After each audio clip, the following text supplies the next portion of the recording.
我以前其实很爱拍人像，那时候几乎看到人就想拍，但现在不一样了。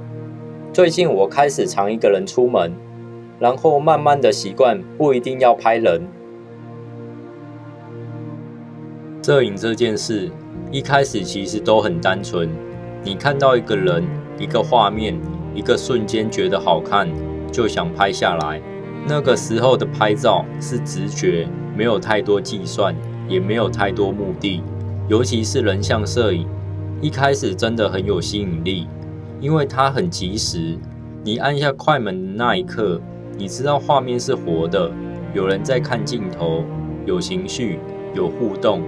那种感觉会让你觉得摄影很有存在感，但问题是，这种存在感是靠人撑起来的。你开始慢慢发现，人像摄影其实不是只有拍照，你要等人准备好，要沟通，要引导情绪，要调整状态。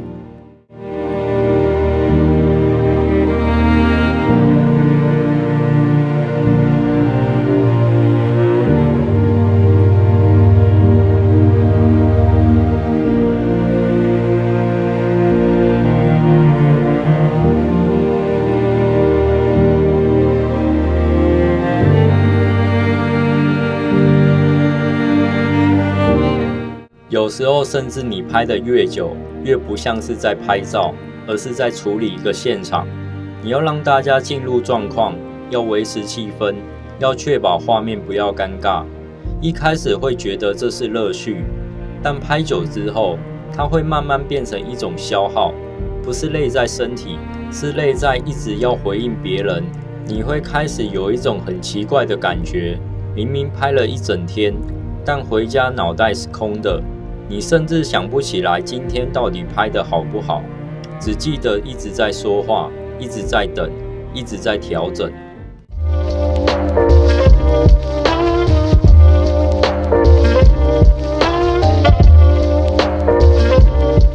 人像摄影一开始很有成就感，但拍久之后是一种消耗。你不只是在拍照片，你其实在处理很多人的情绪跟期待。有时候比拍摄本身还累。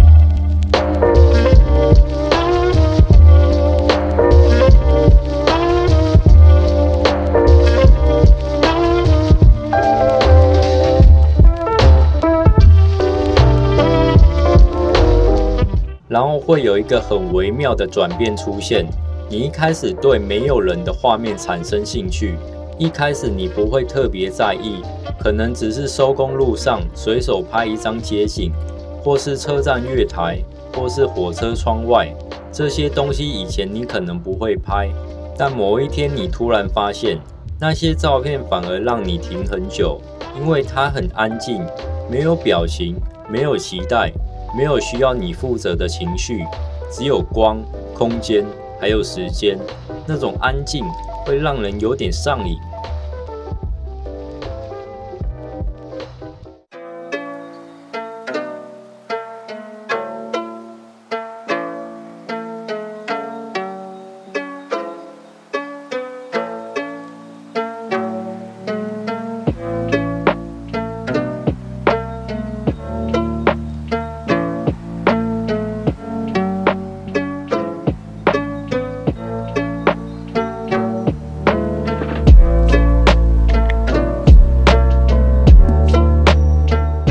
很多人会以为摄影师的转变是因为技术变强了，但其实不是。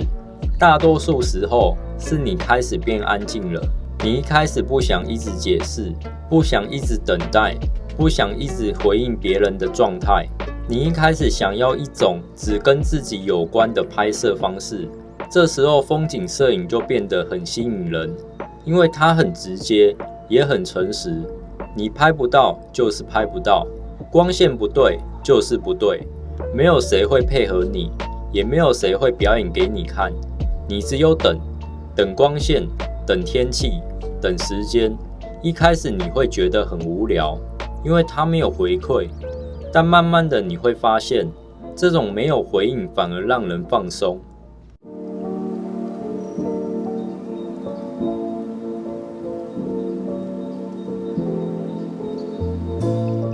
人像摄影最累的不是拍照，是整个过程跟人的互动。久了之后，你会开始怀疑，是在拍照，还是在参与一场社交活动？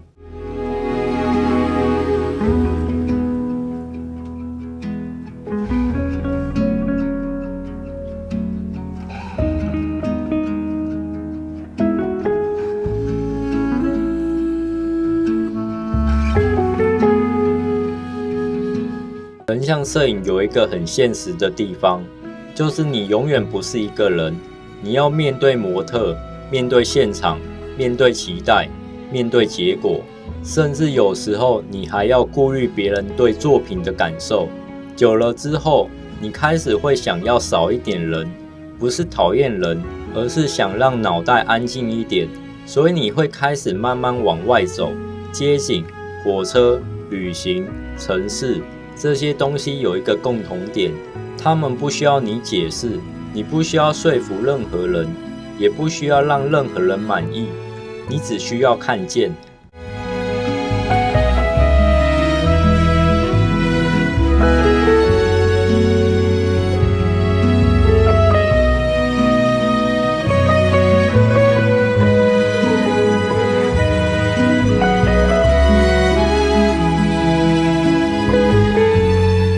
我有时候会回想以前拍人像的自己，那个时候其实很投入，也很热血，但现在回想起来，有一种感觉是，我那时候好像一直让自己很忙，忙着拍好作品，忙着让画面成立，忙着让现场顺利。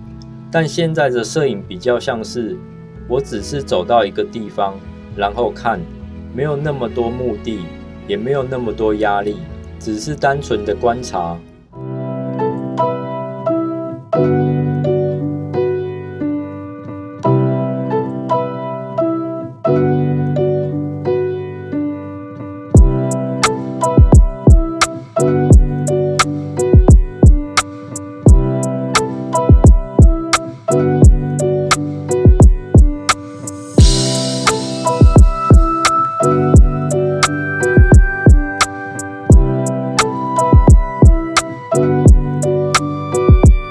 后来我觉得风景摄影比较单纯，不用解释，不用等谁的表情，只要等光变对了，那一刻就已经足够了。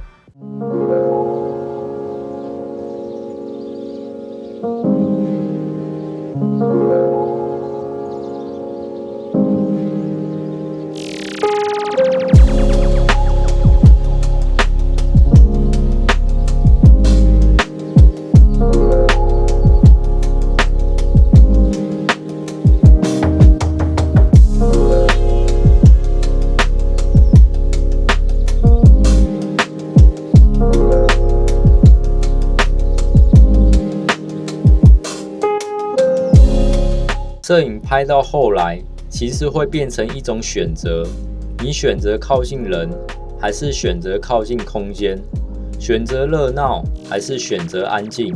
人像摄影是靠近人，风景摄影是靠近时间，两种都没有对错，只是走到最后，会变成不同的生活方式。有些人会一直在互动里创作，有些人会慢慢退后，开始享受观察。而这种转变通常不是突然的，而是你一次次拍完之后慢慢累积出来的。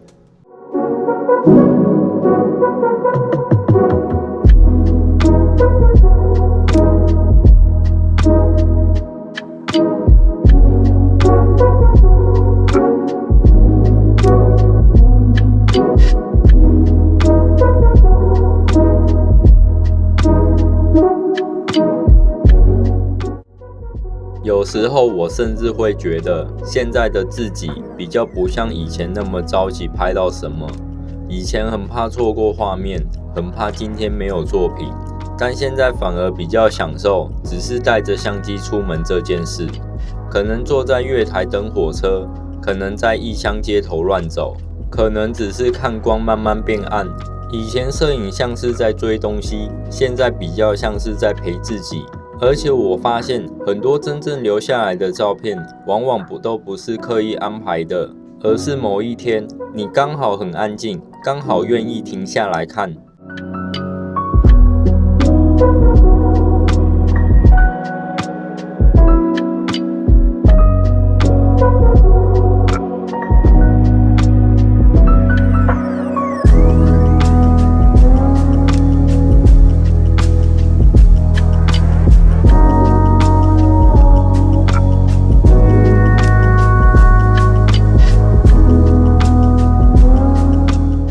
现在我还是拿着相机，但我比较常一个人走。摄影最终不是你拍了什么，而是你终于知道什么是让你比较自在。那我们下次见，拜拜。